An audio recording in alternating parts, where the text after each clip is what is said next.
tonight's two Lucy's in the news.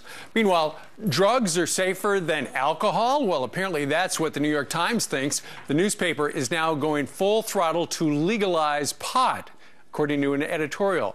But would a move like this put drugs in the hands of more kids? Former drug czar John Walters joins us now from our D.C. bureau. Good morning to you, John. Good morning, Steve. How are you? Fine, thank you very much. So the New York Times, on the editorial page yesterday, they said, you know, time to repeal it. It's essentially been a prohibition. I'm going to read you an excerpt, and then I want your take on it. They write, quote, "It has been more than 40 years since Congress passed the current ban on marijuana, inflicting great harm on society just to prohibit a substance far less dangerous than alcohol. The federal government should repeal the ban on marijuana." What do you say?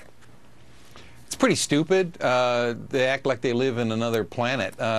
More people are in treatment for marijuana than all other illegal drugs combined. More kids as teenagers are in treatment for marijuana than for alcoholism as teenagers. We're not keeping it out of the hands of kids and exploding a substance where we already have alcohol and tobacco, which are the single biggest cause of illness and death that's preventable. Adding a third substance is just highly... this isn't the way they treat environmental toxins. This isn't the way they treat regulations that affect the safety of Americans. All of a sudden, they've decided that they want to live in the past. All the science, you've covered it at Fox, all the science almost monthly is showing more risk, and at a time when science is telling us one thing, the New York Times wants to act like it's time to be ruled by Cheech and Chong. It's insane. It is insane. You know, you're talking about the science. You have been on this program talking about the science. It is proven that pot makes you dumb. Yeah, steady use, especially as you start at late teens, now can reduce IQ by 8 points, which is not just 8 points. It means you go from, if you had normal IQ, you drop by a whole fifth in your capacity to compete. How do we, when we want to be competitive, we want to be good to our children, how do we lower their IQ on a wide scale? And to say that you're going to keep this out of the hands of kids, look what's going on in Denver. Disaster. People cannot keep it out of the hands of kids. It's being marketed to kids. It's being marketed at high potencies.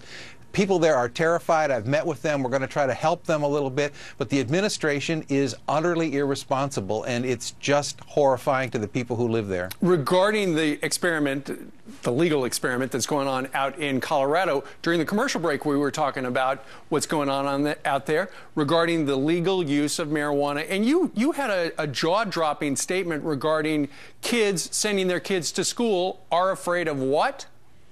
Well, parents cannot send food or drink with their children. I met with some of the parents in suburban Denver because of the concentrates, because of the things that can be put in food that's being marketed in fruit juices, in brownies, in gummy bears. So kids cannot bring any food or drink to school. And this woman I met with, parent, all consumables at school have to be prepared under the supervision of school officials to prevent kids from being poisoned. It's just, why would we do this to our children? Why would we do this to our communities? It doesn't stay contained. 40 states have been recipients already by law enforcement cases of Colorado-made marijuana. When your neighbor does this, you're doing it. So this is not an experiment. This is a wholesale failure to enforce the law by President Obama. Speaking of presidents, the president of our country met with the president of Honduras over the last couple of days.